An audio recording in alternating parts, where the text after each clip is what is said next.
ህዝብ ከከሚሴ በላይ በእምነትም በባህልም በታሪክም የሚቀርበው ማንም የለም። ከሚሴም እንደዚሁ። ከሚሴ ከወሎ ውጭ ብቻውን ግንጥል ጌጥ ነው።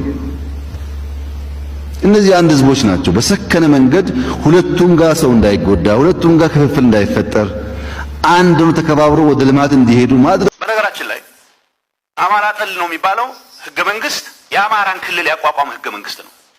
የአማራ ክልል የሚባል ነበር እንዴ? እኔ ሳድግ ዩኒቨርሲቲ እስከገባ ድረስ ወሎ ነበርኩ። የወሎ ክፍለ ሀገር ሪኮንፊገር ይደረግ ከተባለ ወደ አማራ ክልል የሚመለስ ቦታ አይኖርም። ወደ ወሎ፣ ወደ ጎንደር፣ ወደ ጎጃም ነው።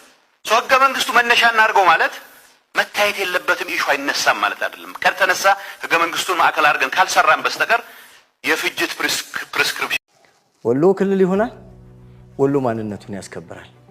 ይሄን ያለ ላለፉት 32 ዓመታቶች የወሎ ማህበረሰብ ግብር ይከፍላል። በሚከፍለው ግብር አንድም መንገድ አልተሰራለትም፣ አንድም መሰረተ ልማት የለም። እኛ ወሎዮች ነን።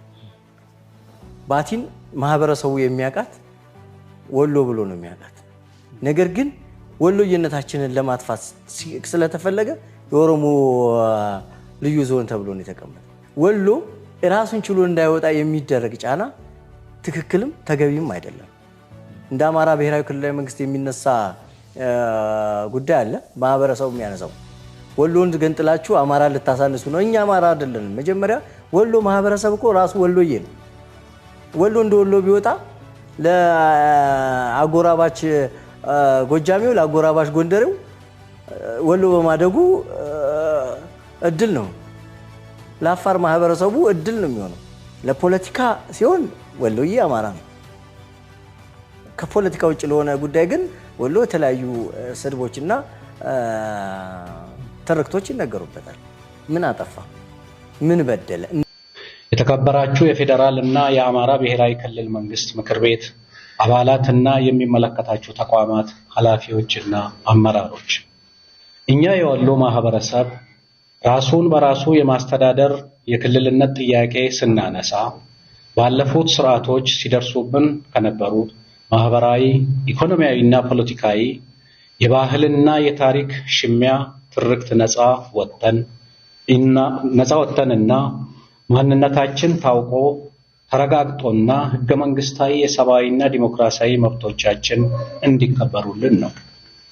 የወሎ ማህበረሰብ የክልልነት አስተዳደር ጥያቄ አስተባባሪ ኮሚቴም ሆነ የወሎ ህዝቦች ዴሞክራሲያዊ ፓርቲ ቅድሚያ ሰጥተን በሰላማዊ መንገድ የምንታገልላቸው አጀንዳዎችም የወሎየውን የማንነት ጥያቄ እውቅና እንዲያገኝ ማድረግ፣ ራስን በራስ የማስተዳደር ህገ መንግስታዊ መብቶቹን በህጋዊ መንገድ መጠየቅና ህጋዊ ምላሽ ማግኘት። የወሎ ማህበረሰብ የራሱ ማንነት፣ ባህል፣ ወግና ታሪክ ያለው ህዝብ እንጂ የሌሎች ብሔርተኞችን ድብቅ የፖለቲካ ቁማር መቆመሪያና መደበቂያ አለመሆኑን ለማሳወቅ፣ የወሎ ማህበረሰብ ፍትሃዊ መብትና